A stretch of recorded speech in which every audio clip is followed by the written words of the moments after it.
তো জেরি ম্যাডামের টাকাটা নিতে অস্বীকৃতি জানায়, সে টাকাটা নেয় না, বরং সে তার নিজের দোষই দিয়ে যাচ্ছিল।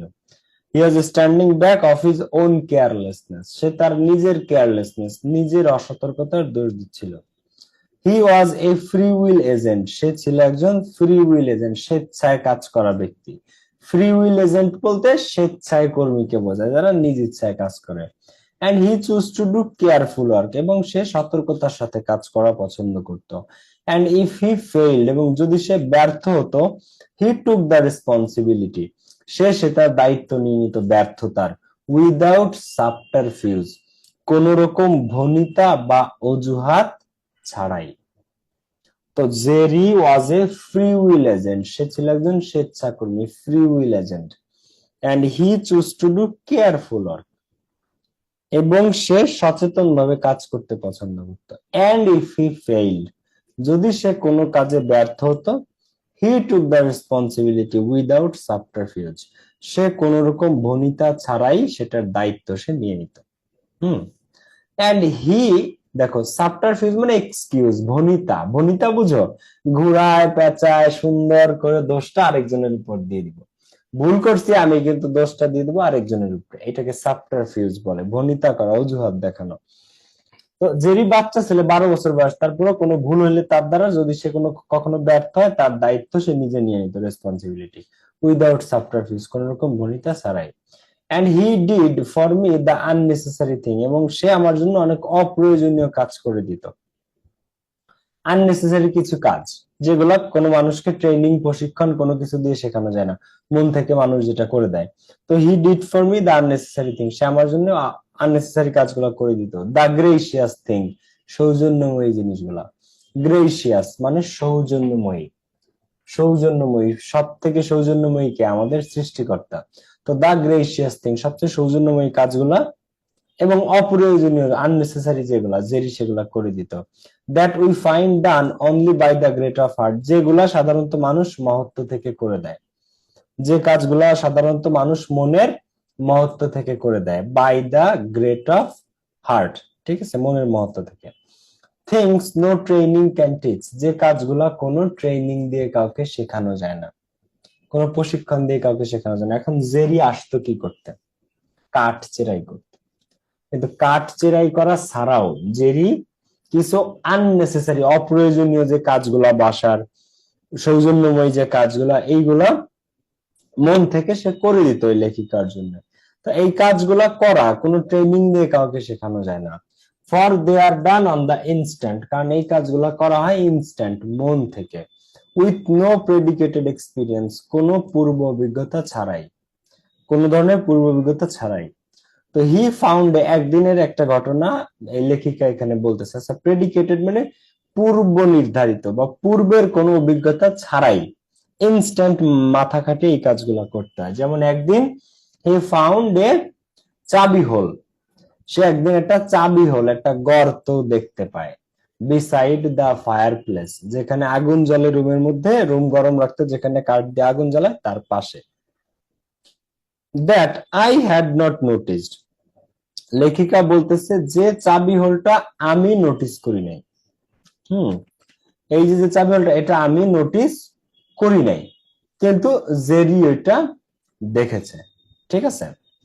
তো দিয়ার অফ হিজ ওন অ্যাকর্ড, এখন ওই যে নিচু বা গর্তের মতো জায়গাটা, সেখানে হি পুট কিন্ডলিং, সে সেখানে কাঠ রেখে দিছে, চলা সেখানে রেখে দিছে। মিডিয়াম উড, মাঝারি সাইজের কাঠগুলা, চলাগুলা, কিন্ডলিং মানে কাঠ, সেটা সে এখানে রেখে দিছে। সো দ্যাট, যাতে I might always have dry fire material, যাতে আমি সবসময় উষ্ণ fire material ready pi. In case of sudden wait weather, in case হঠাৎ করে যদি আবহাওয়া ওয়েট হয়ে যায়, হঠাৎ করে যদি আবহাওয়া আর্দ্র হয়ে যায়। হুম। তো একদিন জেরি দেখে যে ফায়ার প্লেসের পাশে একটা ছোট খুপড়ি, ছোট একটা গর্ত বা ছোট একটা কুঠুরির মতো জায়গা, সেখানে জেরি অনেকগুলা কাঠ নিয়ে রেখে দেয়।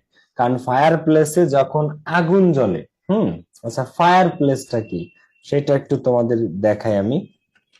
দেখো, তো ফায়ার প্লেসে যখন আগুন জ্বলে তার পাশে যদি এই কাঠগুলা থাকে তো এই কাঠগুলা উষ্ণ থাকে বা গরম থাকে। দেখো এইগুলাকে বলা হয় ফায়ার প্লেস। বিদেশে অনেক ঠান্ডা, শীত প্রধান দেশগুলোতে এই ফায়ার প্লেস গুলোতে আগুন জ্বালানো হয় যাতে রুম গুলো গরম থাকে।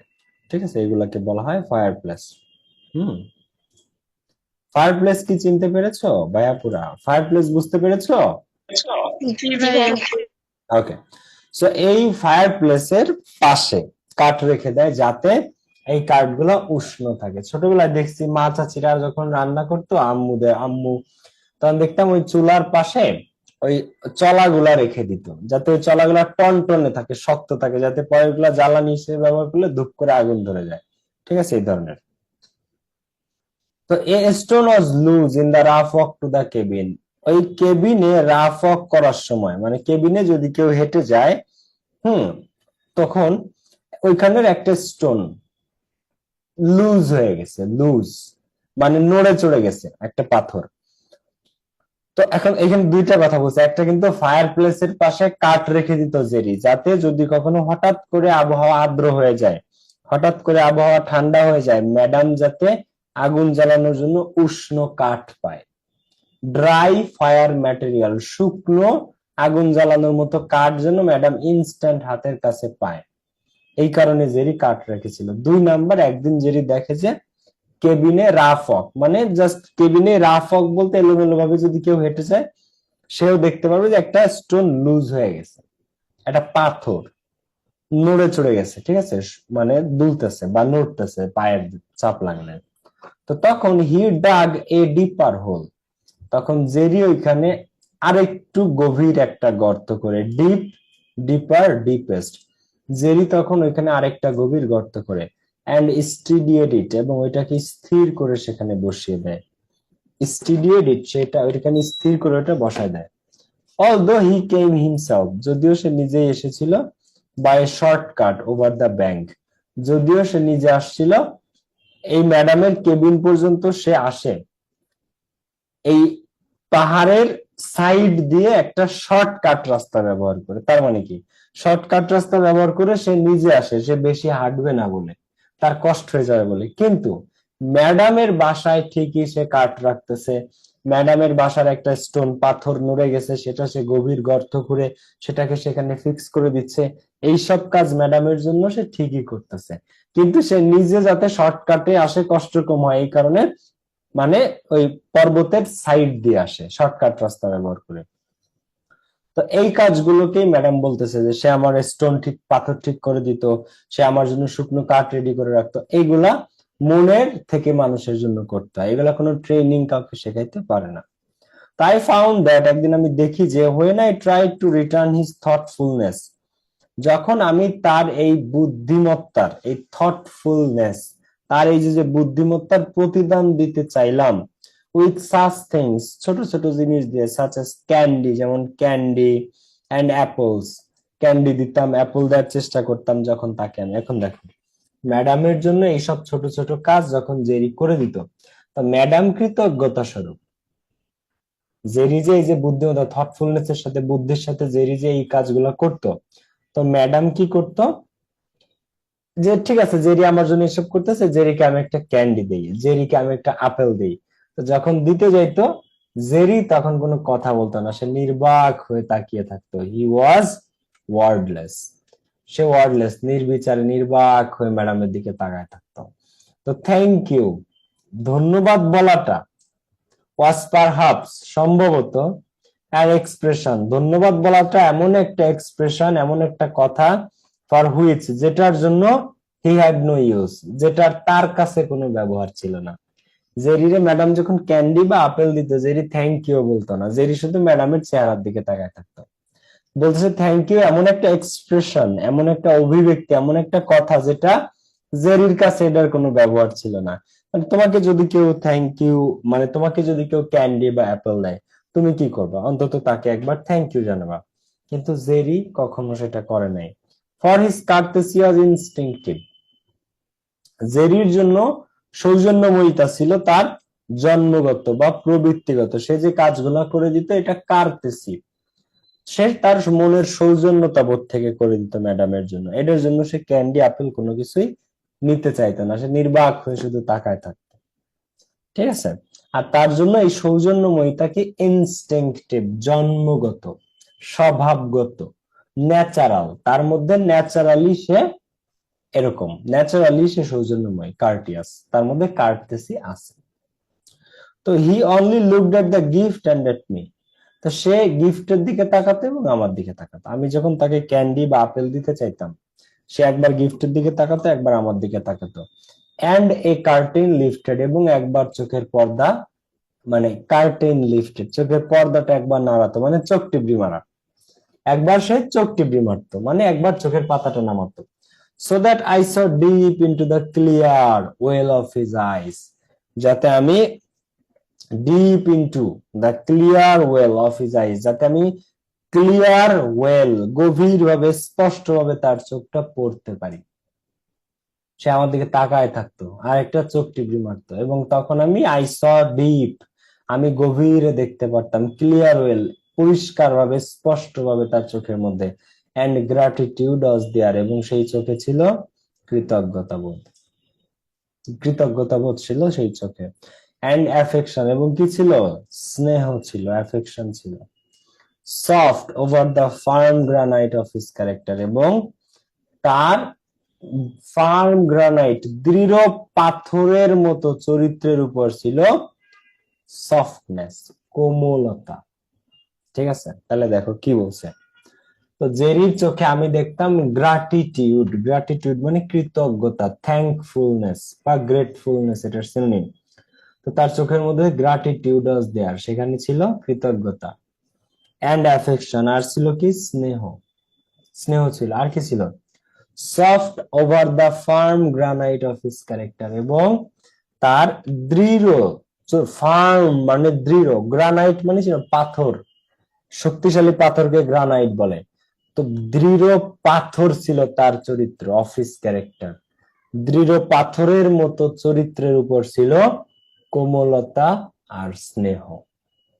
অ্যাফেকশন মানে স্নেহ, আর সফট মানে কোমল, তার দৃঢ় চরিত্রের উপর, দৃঢ় পাথরের মতো চরিত্র ছিল তার, কিন্তু তার মধ্যেও ছিল কি, স্নেহ এবং কোমলতা। অ্যাফেকশন মানে স্নেহ। তোমরা কি বুঝতে পারছো নাকি কঠিন হয়ে গেছে? ক্লিয়ার নাকি ক্লিয়ার? ক্লিয়ার। আচ্ছা, এখন এর পরেরটুকু আমি তোমাদেরকে বলি। এখন এরপরে আছে ম্যাডামের একটা কুকুর ছিল, সেই কুকুরের সাথে জেরি মাঝে মাঝে খেলতো। ম্যাডাম একবার ব্যস্ত অফিসের কাজে বাইরে গেছিল, তখন কুকুরটা তার দায়িত্বে রেখে যায়।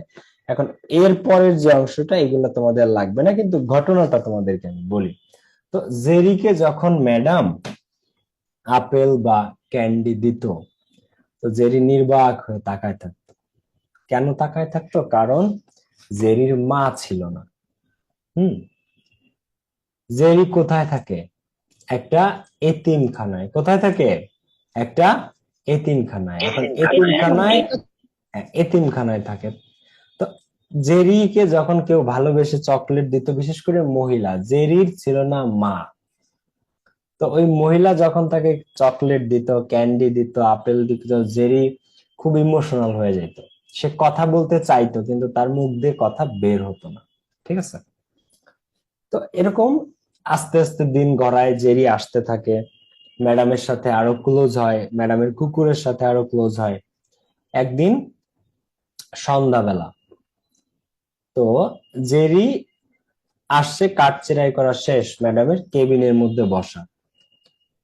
তো ম্যাডাম, লাইট জ্বলতেছে, লাইটের আলো ম্যাডামের মুখের উপর এসে পড়ছে, জেরি পাশে বসা। তো ম্যাডামের মুখে যে লাইটের আলো পড়ছে, জেরি অবাক দৃষ্টিতে ম্যাডামের দিকে তাকিয়ে আছে। ঠিক আছে, ম্যাডামের দিকে তাকিয়ে আছে, কেমন জিনিস, সে খুব নিবৃত চিত্তে কি যেন দেখছে, খুব মন ভরে যেন জেরি কিছু দেখছে। তখন ম্যাডাম বলে, জিজ্ঞাসা করে এই লেখিকা, যে জেরি, তোমার মা কোথায়? তখন জেরি বলে যে, আমার মা ম্যানভিলে থাকে। আমার মা কোথায় থাকে? আমার মা ম্যানভিল শহরে থাকে। এই গল্পের নাম কি তোমাদের মনে আছে? বলো তো, এই গল্পের নাম কি? A mother in Mother in Mother in Manville. Jerry but বলে যে আই আমার মা হচ্ছে ম্যানভিলে থাকে, ঠিক আছে।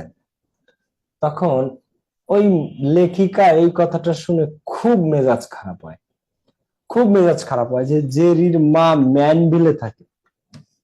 জেরিকে জিজ্ঞেস করছে, জেরি তোমার মা কোথায় থাকে? বলে আমার মা ম্যানভিলে থাকে। তো ওই মহিলার খুব মেজাজ খারাপ হয়। কেন মেজাজ খারাপ হয় লেখিকার? কারণ এত সুন্দর ফুটফুটে একটা বাচ্চাকে কে এত দূরে এতিমখানায় রাখে? কোন মা এটা রাখবে? তো মানে ওই মহিলা, মানে লেখিকা রাগ করে জেরির মায়ের উপর, যে এই মহিলা কত বড় বাজে মহিলা, কত বড় খারাপ মহিলা, থার্ড ক্লাস মহিলা, এত সুন্দর একটা বাচ্চাকে এতিমখানায় রাখছে, কত নিষ্ঠুর মা। তখন বলে যে তোমার মা কি তোমাকে দেখতে আসে? জেরিরে জিজ্ঞাসা করে। তো জেরি বলে যে হ্যাঁ, আমার মা আমাকে দেখতে আসে। আমার মা হচ্ছে আমার জন্য স্কেট নিয়ে আসে, মানে তুষারের উপর খেলাধুলা করার জন্য এক ধরনের স্কেটিং। তো স্কেট নিয়ে আসে। আমার মা আমার জন্য হাত মোজা গিফট নিয়ে আসে। আমার মা আমাকে শীতকাল আসলে জুতা দিয়ে যায়। আমার মা আমার জন্য অনেক গিফটও পাঠায়। ঠিক আছে, জেরি এই কথা বলতেছে। তখন ওই মহিলা চিন্তা করে যে এ কেমন মা। জেরি বলে যে তার মা বছরে একবার আসে, শীতকালের আগে তার মা বছরে একবার এসে এসে শুধু জুতা মোজা স্কেটিং যা যা খেলনা দুলনা গিফট লাগবে জেরিকে দিয়ে যায়। তখন আরো রাগ হয় এই লেখিকার, এ কেমন মা, কত ফালতু মা এটা। ঠিক আছে, যে এরকম সুন্দর একটা বাচ্চাকে, যে লেখিকা এটাও বলে যে লাগলে মানে এক মুঠো খাইতাম আমি, তবুও আমার ছেলেকে আমি আমার কাছে রাখতাম। যদি আমার এরকম একটা ছেলে থাকতো, তাও আমি আমার ছেলেকে এতিমখানায় দিতাম না।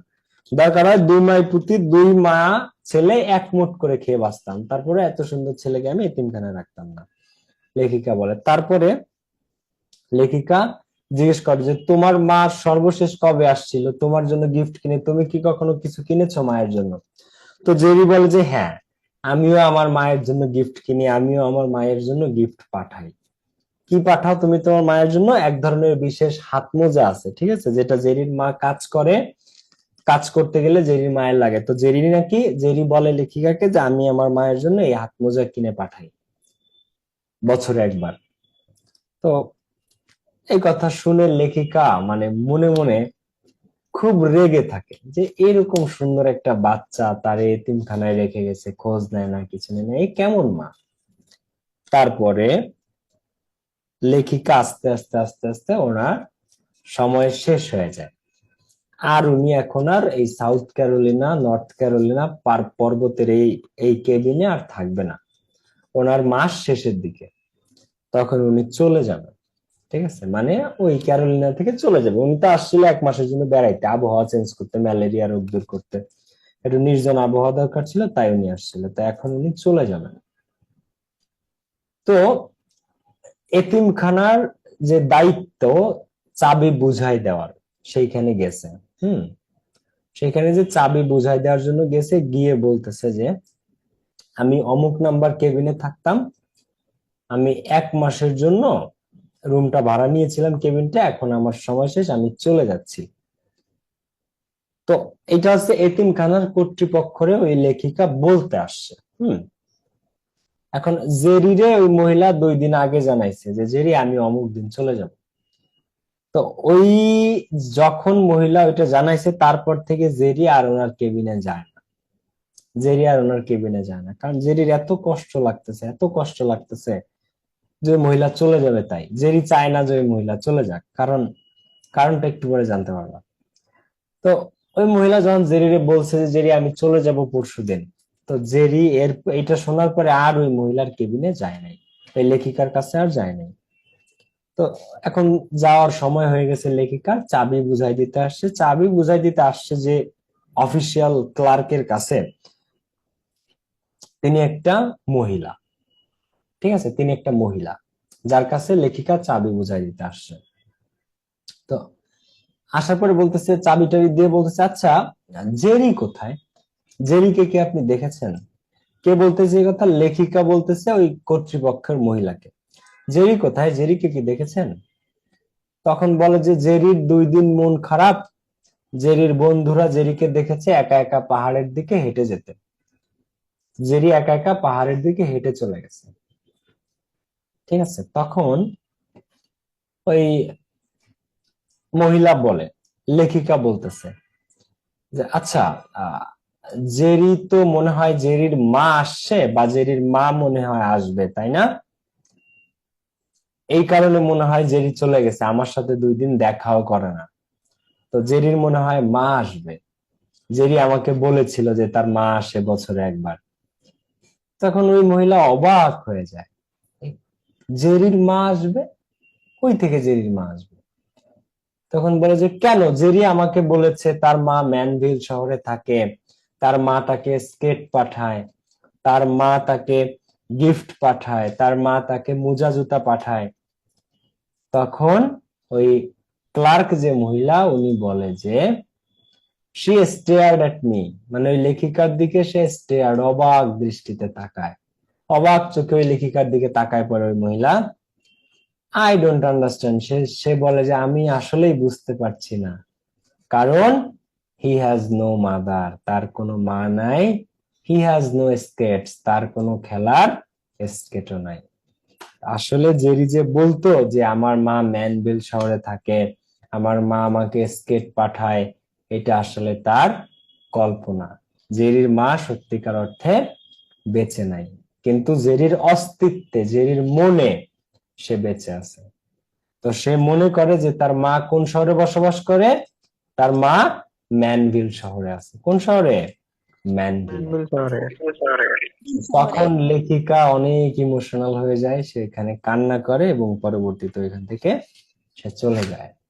তো এখন জেরি কেন ক্যান্ডি আপেল নেওয়ার সময় যখন দিতে চাইতো সে কেন তাকিয়ে থাকতো ওই লেখিকার দিকে, বুঝছো? কারণ ওই লেখিকার মধ্যে জেরি তার মাকে দেখতে পেত। কাকে দেখতে পেত?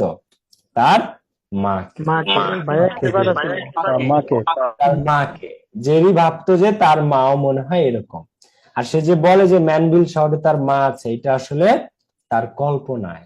জেরির মা বেঁচে নাই, he has no mother, he has no skates, তার না আছে কোনো মা, না আছে তার খেলাধুলার করা কোনো স্কেটস। ঠিক আছে, কিন্তু এটা তার মনের কল্পনা, সে ভাবে যে তার মা বেঁচে আছেন। ঠিক আছে, এই হচ্ছে স্টোরিটা। তো আমরা এটার শর্ট কোয়েশ্চেন গুলা দেখবো। এটা 24 সালেও আসছে, এটা 25 সালেও আসছে। ঠিক আছে, আবার এটা 26 সালে আসবে, কারণ এটা পৃথিবী বিখ্যাত গল্প। এ মাদার ইন ম্যানভিল, ম্যানভিলের একজন মা, যে মা আসলে বেঁচে নাই। তো এটা যশোর বোর্ড, বরিশাল বোর্ড 24-এ আসছে, আবার এই বছর 25 সালে আসছে, 3টা বোর্ডে। আচ্ছা, what does that grave in the passage mean? Grave মানে কি? তো গ্রেভ মানে হচ্ছে কবর বা সমাধি, কিন্তু এখানে গ্রেভ মানে তার চোখের গভীরতা বোঝাইছিল, যে গ্রেভ গ্রে আইজ, চোখের গভীরতা। তো গভীরতাকে ইংরেজিতে কি বলে? বল, কি বলে? ডিপ। গ্রেভ মানে কি বুঝাইছে? ডিপ। ঠিক আছে, ডিপ মানে গভীর। ওকে, এরপরে দেখো, the word careless mentioned in the passage means, careless দ্বারা কি বোঝায়? ইম্পুডেন্ট, অজ্ঞানী মানে জ্ঞান বুদ্ধি নাই যার। কনসিডারেট, অত্যন্ত সুবিবেচক, মাথায় বুদ্ধি আছে যার। ফোরসাইটেড মানে মানে খুবই পূর্বাভাস নিতে পারে, মানে ভবিষ্যৎ জানতে পারে এমন। আর হিডলেস, গ্রাহ্যহীন, মনোযোগহীন, খেয়াল করে না, বেখেয়ালি। হিডলেস। তো কেয়ারলেস এর সিনোনিম কোনটা? Heedless. হিডলেস মানে বেখেয়ালি, মনোযোগহীন বা বেখেয়ালি, যে খেয়াল করে না। ঠিক আছে, হিডলেস। এরপরের কোয়েশ্চেন গুলো আমরা দেখি। What impressed the writer? কোন জিনিসটা লেখককে জেরির প্রতি ইমপ্রেস করেছিল? এটা খুবই সেলিব্রিটি গল্প গাইস, এটার কোয়েশ্চেন প্র্যাকটিস করাই লাগবে। হোয়াট ইমপ্রেস দ্য রাইটার, কোন জিনিসটা রাইটারকে ইমপ্রেস করেছিল? তো জেরির সেন্স অফ সিনসিয়ারিটি, জেরির আন্তরিকতা। জেরির সেন্স অফ কার্টেসি, জেরির সৌজন্যময়িতা। ফেয়ারনেস অফ ক্যারেক্টার, জেরির চরিত্রের স্বচ্ছতা। আর জেরির সেন্স অফ ইন্টিগ্রিটি, জেরির মধ্যকার সততা, বিশ্বস্ততা। তো প্যাসেজের মধ্যে কোন শব্দটা ব্যবহার করছে গত দিনে, আজকে যে অংশ এখানে না, কোন জিনিসটা লেখককে প্রথম ইমপ্রেস করেছিল জেরির ব্যাপারে জানো তোমরা? জেরির sense of Sense of integrity. Integrity. এগুলো সব প্যাসেজের কোয়েশ্চেন। ঠিক আছে, এগুলো কিন্তু প্যাসেজের কোশ্চেন, মানে বোর্ডের কোশ্চেন, বোর্ডে যে প্রশ্নগুলো আসছে সেগুলো সেম প্র্যাকটিস করানো হচ্ছে। তো there is sense of integrity। এরপরে দেখো, what does the word gratitude in the passage refer to? Gratitude দ্বারা কি বোঝায়? কৃতজ্ঞতা বোধ, কৃতজ্ঞতা বোধ বা কৃতজ্ঞতা। এখন গ্র্যাটিটিউডের সিনোনিম কোনটা? আনগ্রেটফুলনেস, অকৃতজ্ঞতা। অ্যাপ্রিসিয়েশন, প্রশংসা করা। থ্যাঙ্কলেসনেস, অকৃতজ্ঞতা। থ্যাঙ্কলেসনেস, থ্যাঙ্কলেস মানে ধন্যবাদ যে দেয় না, অকৃতজ্ঞ। আর হচ্ছে থ্যাঙ্কফুলনেস, কৃতজ্ঞতা। ইব্রাহিম আসো, ভালো আছো? কি অবস্থা ইব্রাহিম? চাচ্চু, জুকু কোথায়? আমার রুমে তো জুকু নাই আম্মু। ইব্রাহিম ভালো আছো? বাসার সবাই ভালো আছে? হ্যাঁ, আমি একটা ক্লাস নেই, তুমি আই বলবা? আসো, এই পাশে আসো, আসো আসো, আমি পারমিশন দিচ্ছি, আসো একবার হাই বলো সবাইকে। গাইস, ও হচ্ছে ইব্রাহিম, ও ইংলিশ মিডিয়ামে পড়ে, ও ভালো ইংলিশ পারে, ওর টিচার ওরে মাঝে মাঝে প্রিন্সিপাল মারে, ও ইংলিশে একটু ভুল করে এই জন্য, তাই না? বাট সামনে থেকে ইব্রাহিম ভালো ইংলিশ পারবে, সবাই দোয়া করবে ইব্রাহিমের জন্য, ঠিক আছে?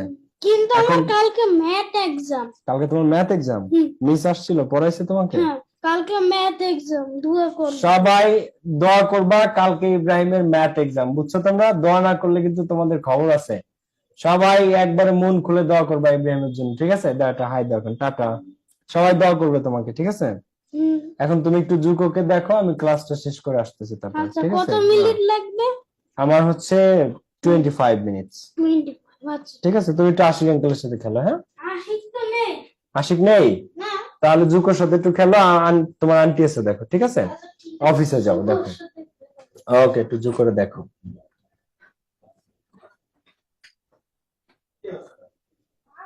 তো গ্র্যাটিটিউড গাইস, এটা হচ্ছে আমাদের পাশের ফ্ল্যাটের বাচ্চা, বুঝছো? ও খুবই কিউট, ও ইংলিশ মিডিয়ামে পড়ে, আর হচ্ছে বিড়াল খুব পছন্দ, তো আমাদের বিড়াল নিয়ে ও খুব এক্সাইটেড থাকে। আর ও ও খুবই কিউট, ওর কথা শুনলে তোমরা সারাদিন বসে খালি শুনবা। ওর ওর স্কুলের কাহিনী, ও ইংলিশ পারে না, এত ইংলিশ শিখতে চায় কিন্তু ও ইংলিশ পারে না, তো ওর প্রিন্সিপাল ওরে মাঝে মাঝে মারে। তো এইটা সব বলে আর কি, গল্প করে, আর অনেক দুষ্টু। তো দেখো, গ্র্যাটিটিউড মানে কৃতজ্ঞতা বোধ, তাহলে কোনটা? থ্যাঙ্কলেসনেস নাকি থ্যাঙ্কফুলনেস? বলো তো। থ্যাঙ্কফুলনেস। থ্যাঙ্কলেস মানে হচ্ছে যে থ্যাংক ইউ দেয় না, আর থ্যাঙ্কফুল মানে যে ধন্যবাদ জ্ঞাপন করে, যার মধ্যে কৃতজ্ঞতা বোধ আছে। So gratitude, থ্যাঙ্কফুলনেস। আচ্ছা, এরপরে আসো, what type of attitude did Jerry shows?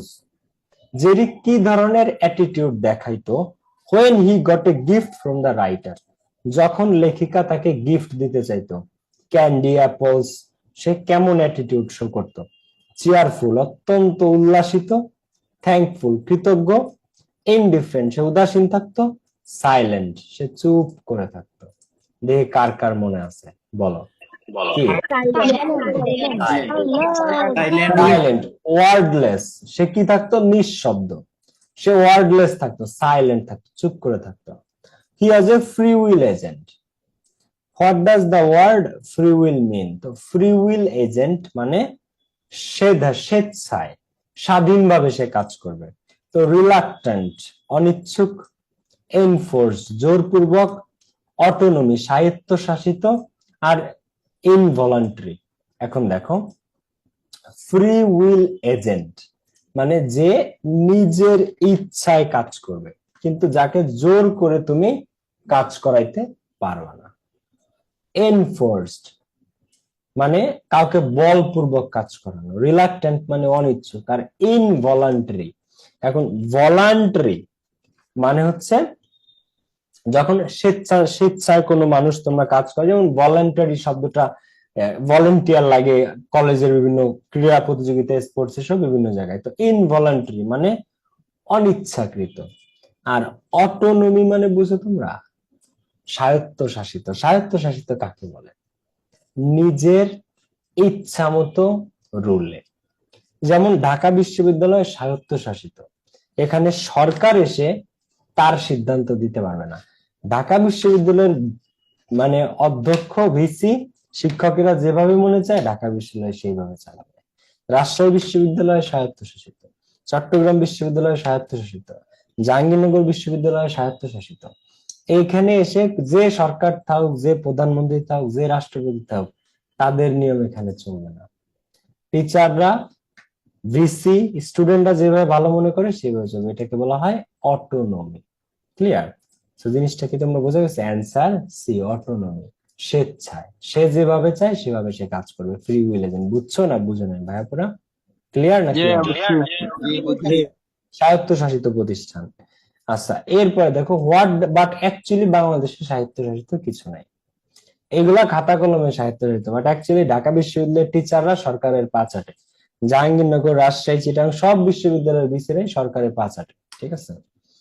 What does the word subterfuge in the passage refer to? Subterfuge দ্বারা কি বোঝায়? অজুহাত, ভনিতা, ডং। ঠিক আছে?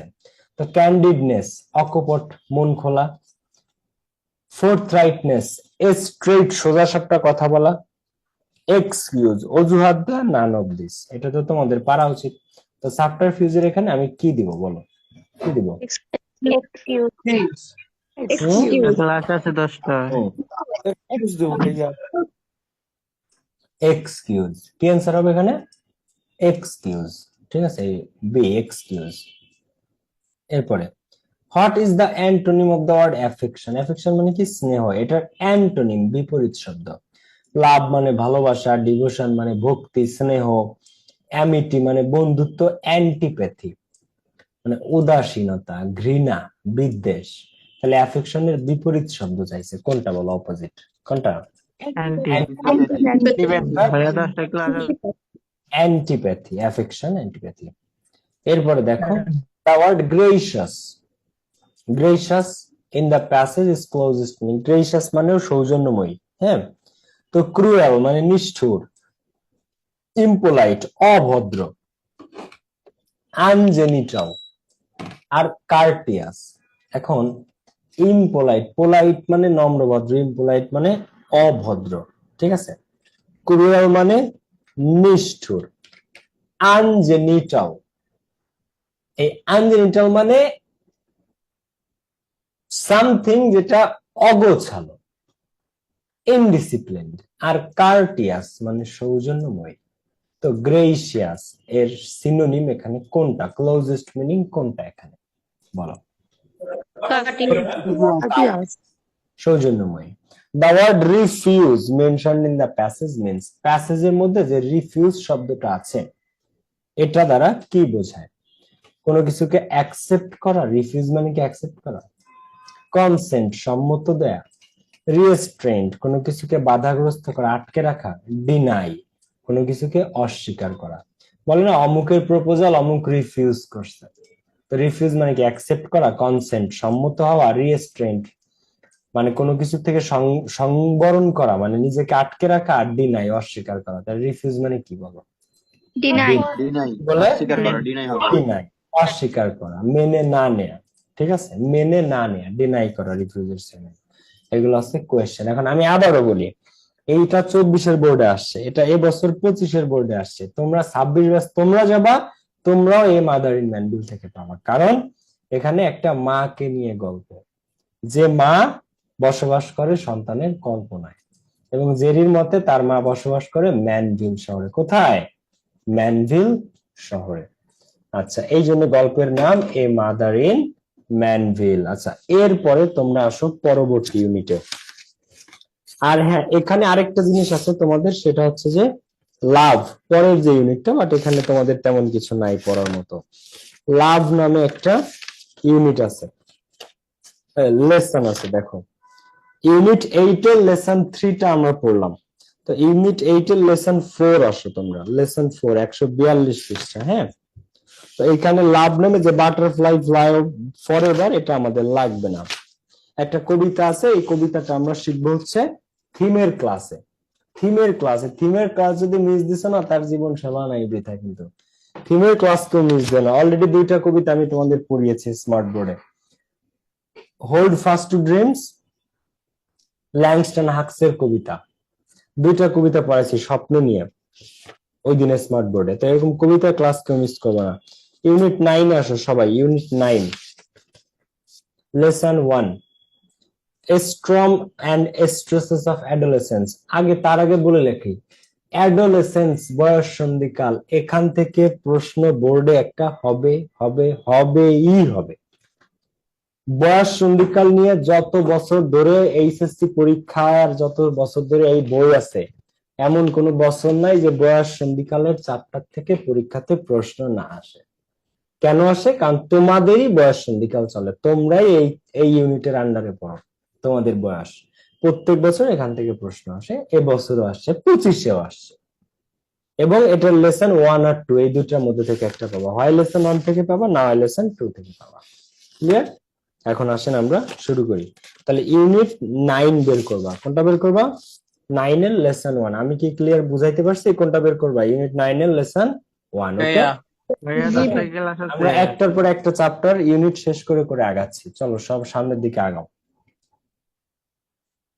বের করো বইতে সবাই, আমার এখানে যে পিডিএফটা আছে এখানেও আমি বের করতেছি।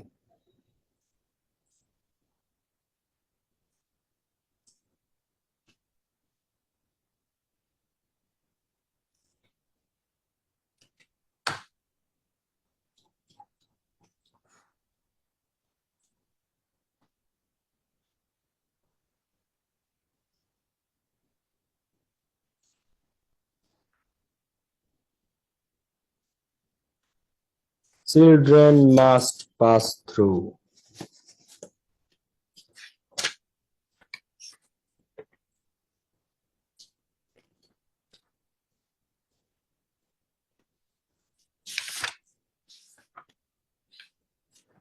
World Health organisation.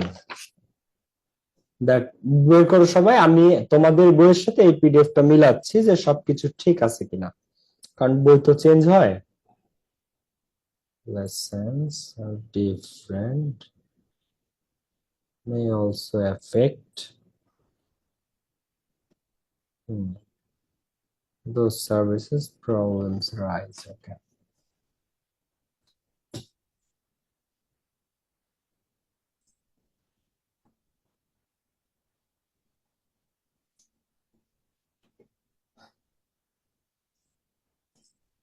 পাইছো? বইতে কি সবাই খুঁজে পাইছো ভাইয়াপুরা? ভাইয়া জি 10টায় ক্লাস জি আছে। ভাই। ওকে, দেখো ক্লাস যদি কেউ 10টায় থাকে তো ক্লাসটা রেকর্ডেড থাকে, পরে একটু দেখে নিও ভাই। আর তুমি তো একদম টাইট শিডিউলে, যে 10টায় শেষ হয় মানে 10টা আরেকটা ক্লাস শুরু হয়, একবার টাইট শিডিউলে থাকো তুমি। ওকে, স্ট্রম এন্ড স্ট্রেস মানে ঝড় ঝাপটা। কিসের ঝড় ঝাপটা? অ্যাডোলেসেন্স, বয়স সন্ধিকালে। তাহলে ইউনিটের নাম কি? অ্যাডোলেসেন্স। এটা 100 ভাই, এখান থেকে প্রশ্ন পাবো তোমরা। অ্যাডোলেসেন্স মানে বয়স সন্ধিকাল। তাহলে the storm and stress of adolescence মানে বয়স সন্ধিকালের ঝড় ঝাপটা। Storm and stress of adolescence মানে বয়স সন্ধিকালের ঝড় ঝাপটা। চিলড্রেন, এখন এখানে আমরা একটু বয়স সন্ধিকাল বলতে কি বোঝায় সেটা একটু বলে রাখি। 13 থেকে 18 বছর বয়স। কত? 13 থেকে 18, এই সময়টাকে বলা হয় বয়স সন্ধিকাল। 13 থেকে শুরু হয়, 18তে গিয়ে শেষ হয়। 18তে পা রাখলে তখন থেকে তুমি প্রাপ্তবয়স্ক, তুমি নিজের ডিসিশন নিজে নিতে পারবে। মানে বাংলাদেশে তোমার বিয়ে শাদী পড়ালেখা সবকিছু বৈধ, তুমি যা মন চায় করতে পারবা নিজের সিদ্ধান্তে আর কি। তো কিন্তু বাংলাদেশের আন্টি আঙ্কেলরা মনে করে তাদের পোলার বয়স 24 বছর 25 বছর হইলেও তারা নাকি নিজের ডিসিশন নিতে পারে না, বাপ মা যেটা চাপায় দেয় সেটাই তাদের করতে হবে, যেটা আসলে ঠিক না। তো children must pass through several stages, বাচ্চাদেরকে পাস থ্রু মানে মধ্য দিয়ে। থ্রু মানে কি? মধ্য দিয়ে। এটা কিন্তু অনেক ইম্পর্টেন্ট এই শব্দটা, এটা একটা প্রিপজিশন। থ্রু মানে মধ্য দিয়ে। তো বাচ্চাদেরকে অবশ্যই কয়েকটা সেভারাল স্টেজেস, কয়েকটা স্টেজ, কয়েকটা ধাপের মধ্য দিয়ে যেতে হয় ইন দেয়ার লাইফ, তাদের জীবনে, টু বিকাম অ্যাডাল্ট, প্রাপ্তবয়স্ক হতে। ফর মোস্ট পিপল, বেশিরভাগ মানুষের ক্ষেত্রে, দেয়ার আর 4 or 5 সাচ স্টেজেস, বেশিরভাগ মানুষের ক্ষেত্রে তাদের জীবনে এরকম 4টা বা 5টা স্টেজ থাকে গ্রোথের, বেড়ে ওঠার। প্রত্যেকটা মানুষের। আচ্ছা, কেউ কি আমরা একবার 18 বছর বয়স হয়ে জন্মাই? যে আজকে জন্মাইছে তার বয়স 18 বছর? না, আমরা শিশু হয়ে জন্মাই। ওইখান থেকে বড় হতে হতে কয়েকটা ধাপের মধ্য দিয়ে গ্রোথ, স্টেজ অফ গ্রোথ, কয়েকটা গ্রোথের ধাপের মধ্য দিয়ে আমরা বড় হই। হয় যে ধাপগুলোতে দে লার্ন সার্টেন থিংস, বিভিন্ন জিনিস তারা শেখে।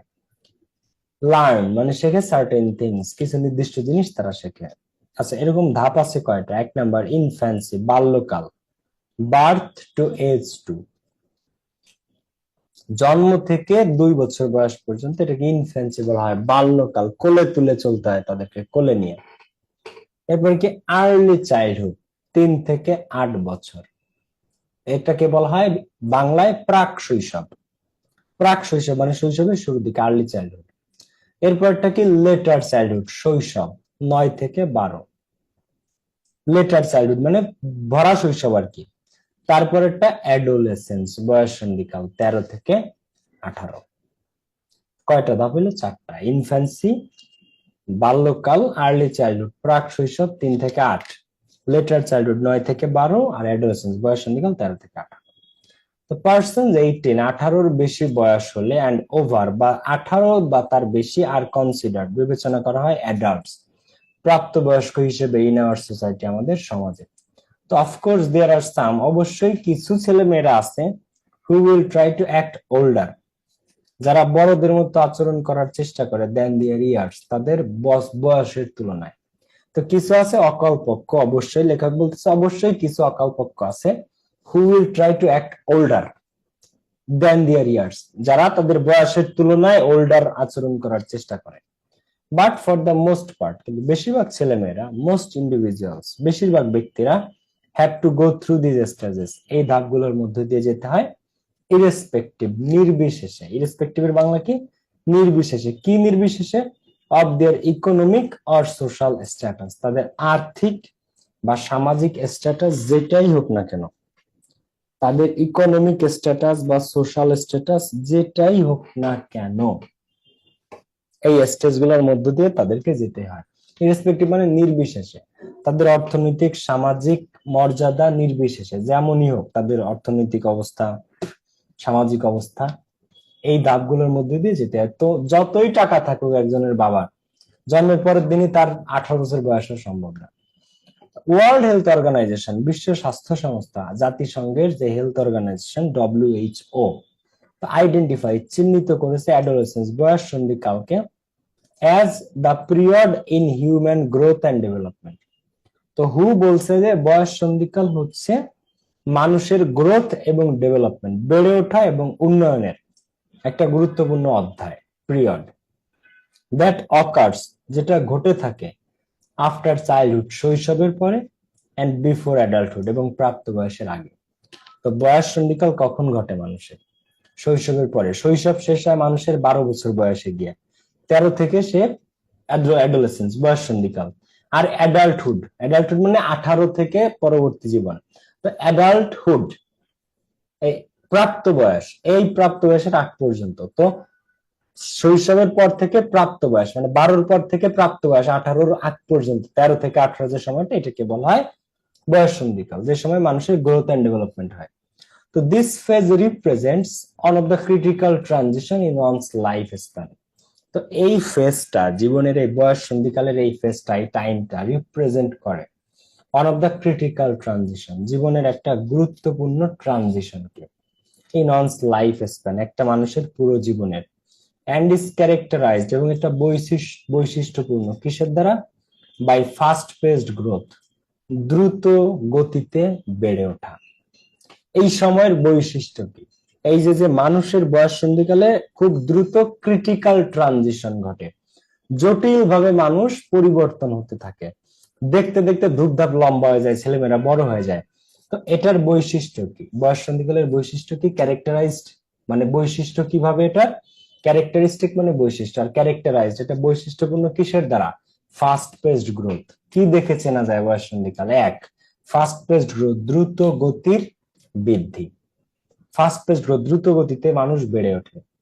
অ্যান্ড চেঞ্জ, এবং পরিবর্তন হয়।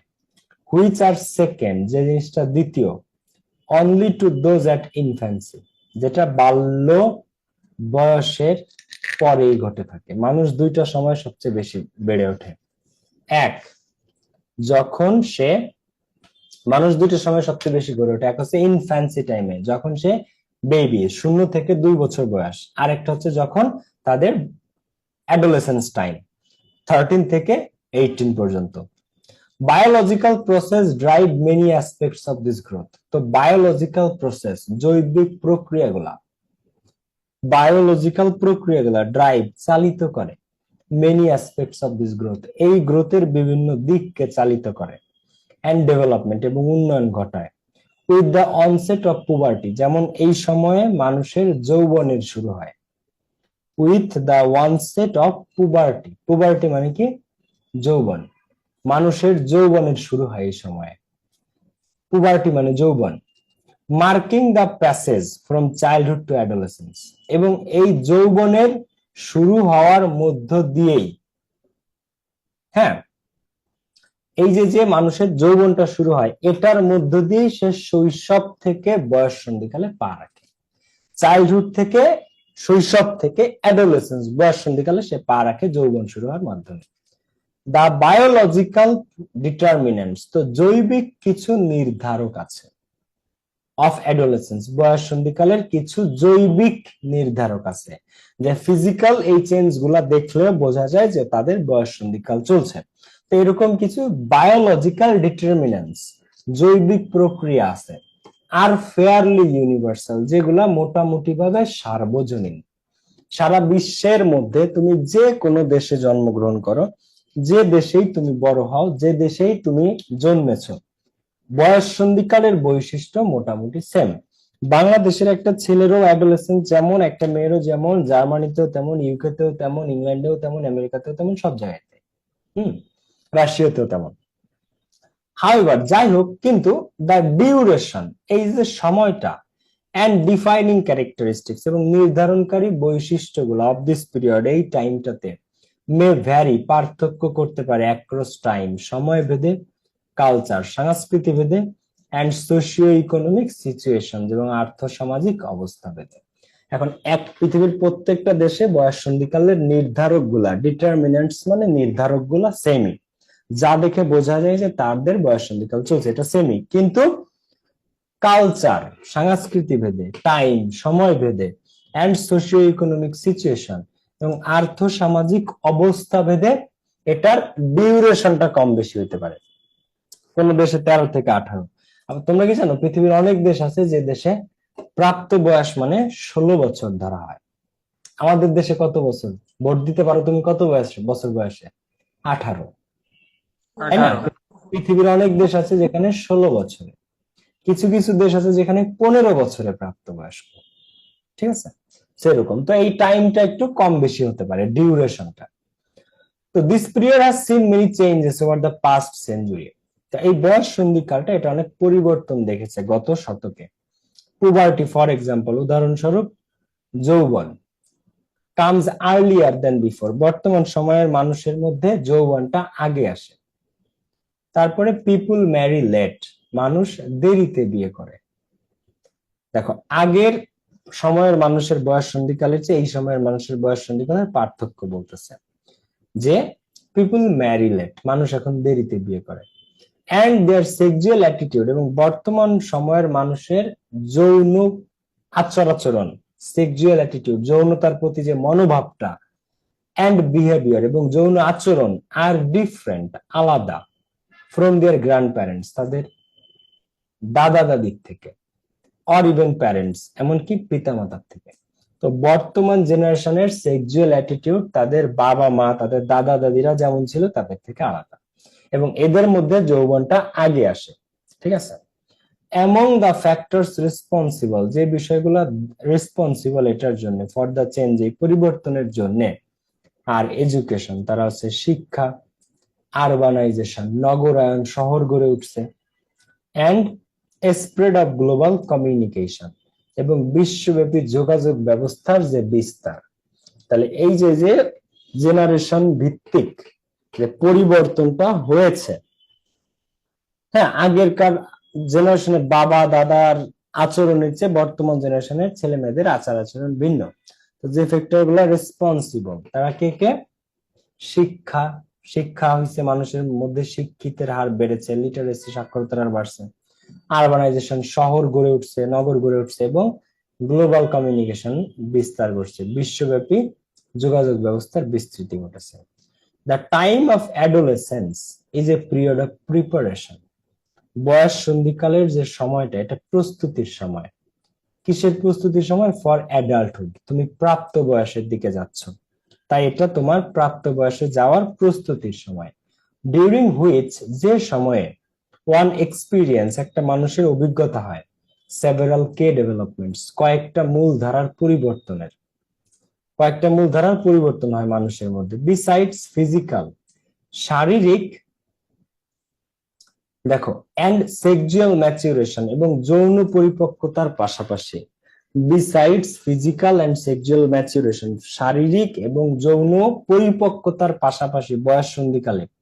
দিস এক্সপিরিয়েন্স, এই অভিজ্ঞতার মধ্যে ইনক্লুড, অন্তর্ভুক্ত আছে মুভমেন্ট, ধাবিত হওয়া। মুভমেন্ট মানে ধাবিত হওয়া, টুয়ার্ড।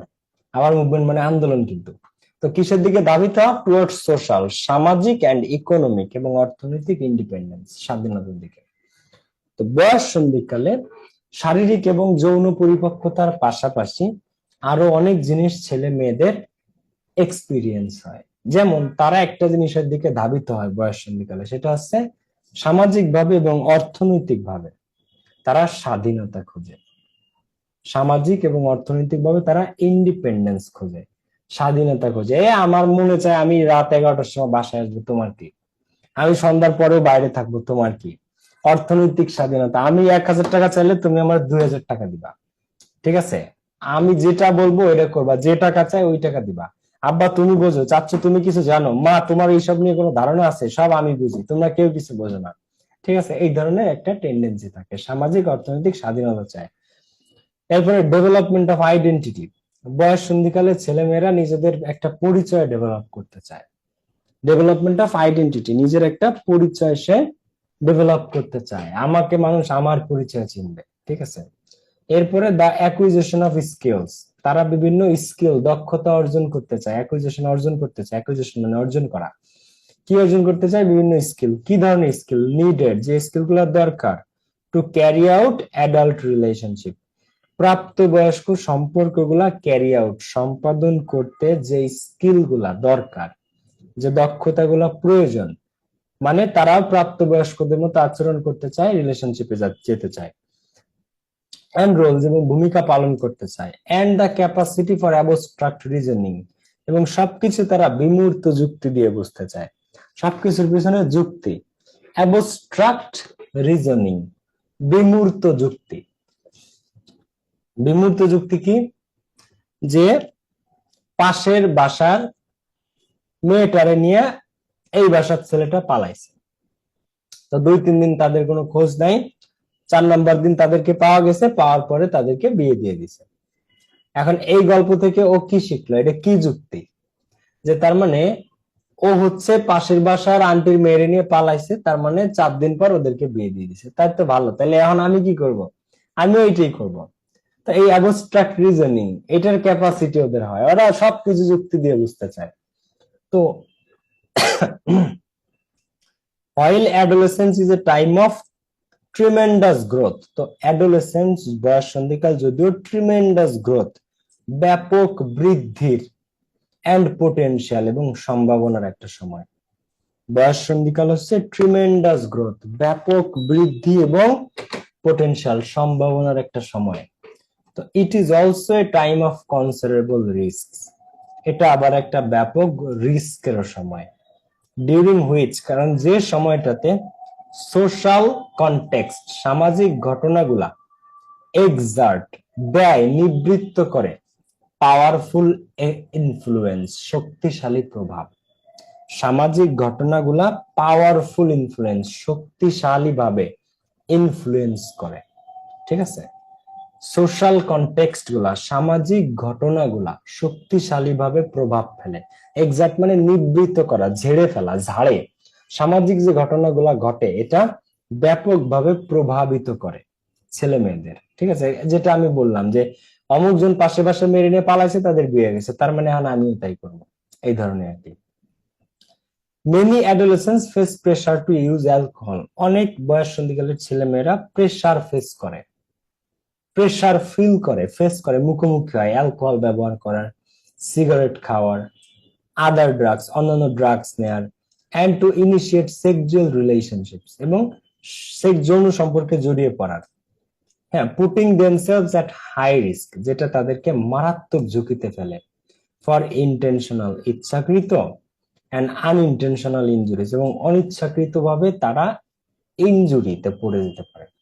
বয়স সন্ধিকালে ছেলে মেয়েরা অনেক ধরনের ঝুঁকিতে পড়ে যায়। তারা এই ঝুঁকির কারণে তাদের ইন্টেনশনাল এবং আনইনটেনশনাল, ইচ্ছাকৃত বা অনিচ্ছাকৃত ভাবে হলেও তারা ইনজুরির সম্মুখীন হতে পারে। আনইনটেন্ডেড প্রেগন্যান্সিস, অনিচ্ছাকৃত ভাবে তারা প্রেগনেন্সি, গর্ভধারণ হয়ে যেতে পারে। আনইনটেন্ডেড মানে অনিচ্ছাকৃত ভাবে প্রেগনেন্ট হয়ে যেতে পারে। অ্যান্ড সেক্সুয়ালি ট্রান্সমিটেড ইনফেকশনস, যেটাকে বলা হয় এসটিআই এর শিকার হতে পারে। তারা সেক্সুয়ালি ট্রান্সমিটেড ইনফেকশনস, মানে কিছু ডিজিজ আছে, রোগ আছে যেগুলো সেক্সুয়ালি একজনের দেহ থেকে আরেকজনের দেহে প্রেরিত হয়, তো এটার শিকার হতে পারে। Including the human immunodeficiency virus, এর মধ্যে আছে এইচআইভি, হিউম্যান ইমিউনোডেফিসিয়েন্সি ভাইরাস, তো যেটার কোনো ওষুধ নাই পৃথিবীতে। তো মেনি অলসো এক্সপিরিয়েন্স, এছাড়া অনেকের অভিজ্ঞতা হয় a wide range of adjustment, ব্যাপকভাবে মানিয়ে চলার, অ্যান্ড মেন্টাল হেলথ প্রবলেমস, আবার অনেকের মানসিক সমস্যা হয়ে যায়। বয়স সন্ধিকাল এমন একটা সময় যখন মানুষের ব্যাপকভাবে মানিয়ে চলা শেখে। হ্যাঁ, কারো ফ্যামিলি লোয়ার ক্লাস, কারো মিডল ক্লাস, কারো আপার ক্লাস, কিন্তু মানুষ মানায় চলতে শেখে, আস্তে আস্তে ম্যাচিউর হয়। আবার অনেকে মেন্টাল হেলথ প্রবলেমস এর সম্মুখীন হয়। বিহেভিয়ার্স প্যাটার্ন, আচার আচরণের pattern that are established during this period, যেটা এই সময়ে প্রতিষ্ঠিত হয়, such as the use or avoidance of drug, যেমন ড্রাগ ব্যবহার করা বা ড্রাগকে ইউজ করা। মাদক গ্রহণ করবে সে নাকি মাদককে অ্যাভয়েড করবে। and taking or abstaining from sexual risk, যৌন ঝুঁকিতে সে সে পড়বে নাকি যৌন ঝুঁকি সে abstaining from, বিরত থাকবে। এই ঘটনাগুলো ক্যান হ্যাভ লং লাস্টিং, এদের থাকে একটা লং লাস্টিং, দীর্ঘমেয়াদী নেগেটিভ এন্ড পজিটিভ ইফেক্ট, হ্যাঁ বোধক এবং না বোধক প্রভাব, অন ফিউচার হেলথ, ভবিষ্যৎ স্বাস্থ্যের উপর, এন্ড ওয়েলবিং, এবং ভবিষ্যৎ সুস্থতার উপর। তো এগুলোর একটা long lasting negative positive effect থাকে। যে সে যদি বয়স সন্ধিকালে ড্রাগ নেয়, এটা রিস্ক একরকম হবে, না নিলে হেলথ ভালো থাকবে। সেক্সুয়াল রিলেশনশিপ বিরত থাকলে একরকম হবে, এরকম আর কি। এটা ফিউচার হেলথ, শারীরিক সুস্থতা এবং ফিউচার হেলথের উপর অনেক প্রভাব ফেলে। অ্যাজ এ রেজাল্ট, ফলে adults have unique opportunities to influence adolescence. তো এটার ফলে অ্যাডাল্টস যারা, প্রাপ্তবয়স্ক যারা, বড় যারা, তাদের একটা সুযোগ থাকে, ইউনিক একটা অপরচুনিটিস থাকে, যেন তারা কিশোর কিশোরীদেরকে ইনফ্লুয়েন্স করতে পারে ভালোভাবে, তারা যেন এই বিপথে কুপথে না যায়। এই কারণে প্রাপ্তবয়স্কদের একটা ইউনিক অপরচুনিটিস থাকে কিশোর কিশোরীদেরকে, অ্যাডোলেসেন্ট মানে কিশোর কিশোরী যাদের বয়স সন্ধিকাল চলছে। বয়স সন্ধিকালের ইংরেজি অ্যাডোলেসেন্স, আর বয়স সন্ধিকাল চলছে যাদের, তাদের বলে অ্যাডোলেসেন্ট, কিশোর বা কিশোরী। তো বড়দের একটা সুযোগ থাকে কিশোর কিশোরীদের ইনফ্লুয়েন্স করার ভালোভাবে। তো এই প্যাসেজটা এই পর্যন্তই পরীক্ষাতে এসে থাকে, বাকি যা আছে এগুলো তোমাদের লাগবে না। তো এখন এইটার আমরা একটু ইয়াটা পড়ে ফেলবো, সবাই আসো।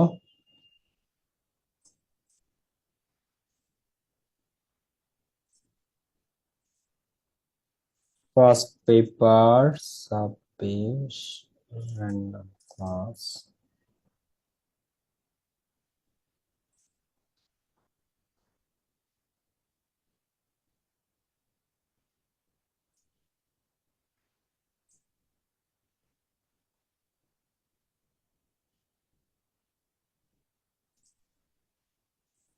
দেখো,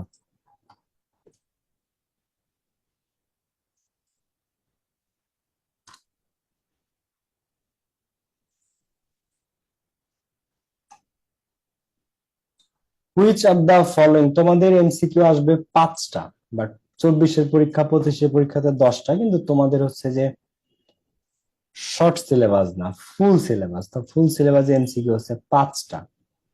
তো আমরা একটু সবাই খেয়াল করি।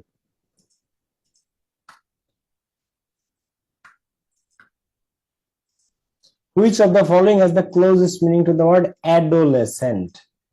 আচ্ছা, অ্যাডোলেসেন্টের ক্লোজেস্ট মিনিং কোনটা? বুঝে ঠান্ডা মাথায় অ্যান্সার করো। আচ্ছা, অ্যাডোলেসেন্ট মানে বয়স বলো তো, কত থেকে কত বোঝায়? কিশোর কিশোরী অ্যাডোলেসেন্ট বলতে কত বয়স বোঝায় বলো? টিনেজার ভাই 13 to টিনেজার 18 টিনেজার হবে। 13 থেকে 18, 13 থেকে, হ্যাঁ 13 থেকে 18, তাহলে চাইল্ড তো না। অ্যাডাল্ট প্রাপ্তবয়স্ক কাদেরকে বলে? 18 প্লাস যাদের, তাদেরকে অ্যাডাল্ট বলে। ইনফ্যান্ট মানে শিশু বা বাচ্চা, এরাও না। তাহলে টিনেজার কাদেরকে বলে? হিসাব করো, 9, 10, 11, 12, 13, 10 থেকে টিনেজার শব্দটা আসছে। তো 13, 14, 15, 16, 17, 18, 19, তো এই 13 থেকে 19 টিন আছে যে শব্দগুলো শেষে, 13, 14, 15, টিন আছে যাদের শেষে, তাদেরকে টিনেজার বলে। তো 13 থেকে 19 টিনেজার। তো এর মধ্যে বয়স সন্ধিকাল কারা? 13 থেকে 18 পর্যন্ত। তো এর মধ্যে কোনটা চাইল্ড আছে ভুল, অ্যাডাল্ট ভুল, ইনফ্যান্ট শিশু ভুল, তাহলে অ্যান্সার কোনটা? টিনেজার। আচ্ছা, ইন্টেনশনাল মানে কি? ইচ্ছাকৃত। এটা দ্বারা কি বোঝায়? প্রিমেডিটেটেড মানে পূর্ব নির্ধারিত। ইন্টেনশনাল মানে ইচ্ছাকৃত, আননোন মানে অজানা, আনপ্ল্যান্ড অপরিকল্পিত, অ্যাক্সিডেন্টাল দুর্ঘটনাবশত। সো ইন্টেনশনাল ইচ্ছাকৃত, প্রিমেডিটেটেড পূর্ব নির্ধারিত। Dash have unique opportunities to influence adolescence. কাদের ইউনিক অপরচুনিটিস আছে অ্যাডোলেসেন্সদের ইনফ্লুয়েন্স করার? বয় ছেলেদের, চাইল্ড শিশুদের, অ্যাডাল্টদের, টিনেজ বয়েজ টিনেজ ছেলেদের। কাদের একটা সুযোগ আছে কিশোর কিশোরীদেরকে ইনফ্লুয়েন্স কর? কাদের? টিনেজ বয় অ্যাডাল্ট মাত্র বয়স বড়দের, অ্যাডাল্টদের, বড়দের একটা সুযোগ থাকে, ইউনিক অপরচুনিটিস আছে, যাতে তারা ছোটদেরকে বোঝায় যেন তারা ড্রাগস, সেক্সুয়াল রিলেশনশিপ এগুলোতে না যায়। Adolescents are different both from young children and adults. কিশোর কিশোরীরা ইয়াং চিলড্রেন মানে ছোট বাচ্চাদের থেকে আলাদা, আবার অ্যাডাল্টস প্রাপ্তবয়স্কদের থেকে আলাদা। তো what does the sentence imply? এই সেন্টেন্সটা দ্বারা কি বোঝায়? তো অ্যাডোলেসেন্টস হ্যাভ দেয়ার ওন ক্যারেক্টারিস্টিক্স। কিশোর কিশোরীদের নিজস্ব বৈশিষ্ট্য আছে। অ্যাডোলেসেন্টস আর লাইক চিলড্রেন, তারা বাচ্চাদের মতো। Adolescents are like the old, তারা বৃদ্ধদের মতো। Adolescents are like the young, তারা তরুণদের মতো, ইয়াংদের মতো। বলো তো, adolescents are different both from young children, কিশোর কিশোরীরা আলাদা তরুণ ছোট বাচ্চাদের থেকে, আবার অ্যাডাল্ট প্রাপ্তবয়স্কদের থেকে আলাদা, দুইটা টাইপ থেকে আলাদা। তার মানে এই লাইন দ্বারা কি বোঝায় বলো? এদের নিজস্ব Adolescents have their own characteristics. have their one characteristic. নিজস্ব বৈশিষ্ট্য আছে, এদের নিজস্ব বৈশিষ্ট্য আছে। Adolescents have their own characteristics. The closest meaning to the word effect is, effect এর কাছাকাছি শব্দ কোনটা? ইফেক্ট মানে কি? প্রভাব বা ফলাফল। অরিজিন মানে উৎপত্তি, সোর্স মানে উৎস, প্রবলেম মানে সমস্যা, কনসিকুয়েন্স মানে ফলাফল বা প্রভাব। পরিণতি, ফলাফল বা প্রভাব, এটাকে কনসিকুয়েন্স বলে। তাহলে কোনটা? ইফেক্ট। Consequence হবে ভাই। কনসিকুয়েন্স প্রভাব বা ফলাফল বা পরিণতি। এই যে হচ্ছে শর্ট কোশ্চেনস গুলা, এবং এই যে হচ্ছে তার অ্যান্সার। নেক্সট দিন আমরা ইউনিট এই 9 এর লেসন 2 তে যাব। এর পরের দিন আমরা লেসন 2 তে যাব, যেটা সবচেয়ে বেশি পরীক্ষাতে আসে। এই 1 আর 2 থেকে একটা আসে, কিন্তু 1 এর চেয়ে 2 বেশি আসে পরীক্ষাতে। ওকে, এই ইউনিট শেষ করে আমরা সেকেন্ড পেপারে যাব, এবং আমরা ক্লাসে স্মার্ট বোর্ডে চলে যাব। সবাই দেখা হচ্ছে নেক্সট ক্লাসে। ভালো থাকো, সুস্থ থাকো। আসসালামু আলাইকুম, টেক কেয়ার, বাই বাই।